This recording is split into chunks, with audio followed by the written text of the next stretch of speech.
Next we move on to methodology, that is method by which the apheresis technique is carried out. Apheresis can be done manually as well as by using machines. Manual method and using machines, apheresis machines.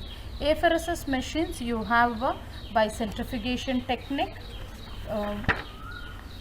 separation by centrifugation technique, separation by membrane filtration technique, and separation by adsorption technique. First, moving on to the separation by manual method.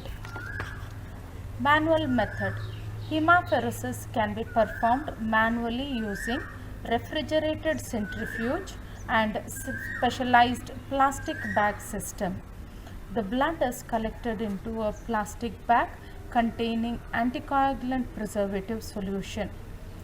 The bag is centrifuged to separate the desired component, which is separated or retained into the satellite bag, and the remaining is infused through the same vein, which is kept patent with normal saline or heparinized saline. The process is repeated, right? So blood is collected through one vein. The procedure same as that of your blood component collection, but as you collect the same way, the blood is separated out, and the remainder component which is not required, which is reinfused into the vein, which is kept open through saline. Through that same vein, it is given back to the donor.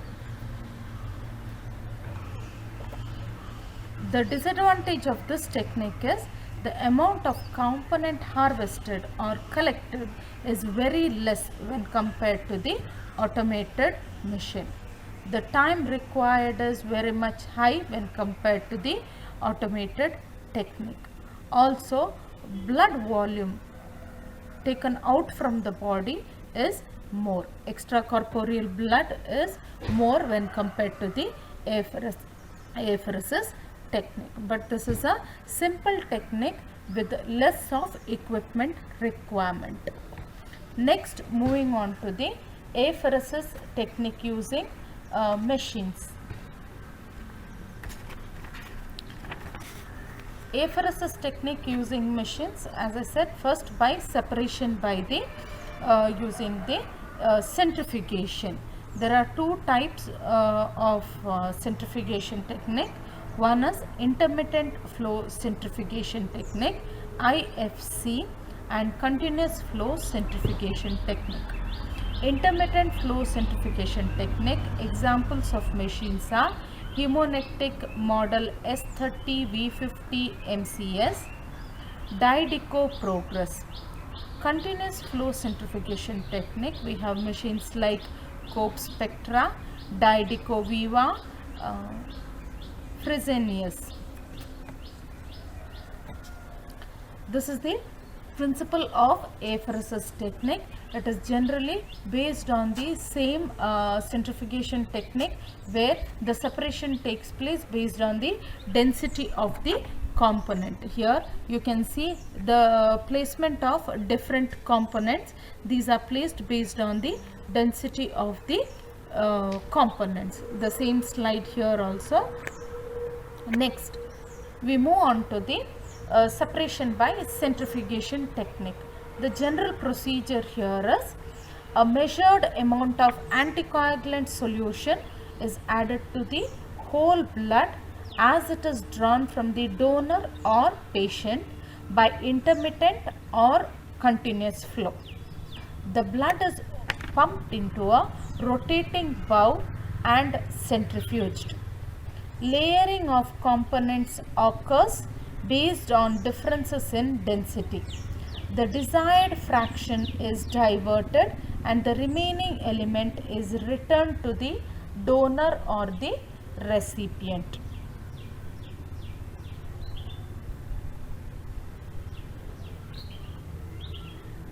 This is the general procedure. the next we move on to the intermittent flow centrifugation. Before that, we'll see the requirements. For both type of centrifugation, we require pre-packed disposables, sets of sterile bags, tubings and centrifugal devices. So general requirements for centrifugation are pre-packed disposables, sets of sterile bags, tubings and centrifugal devices. Coming on to the first technique, that is intermittent flow centrifugation.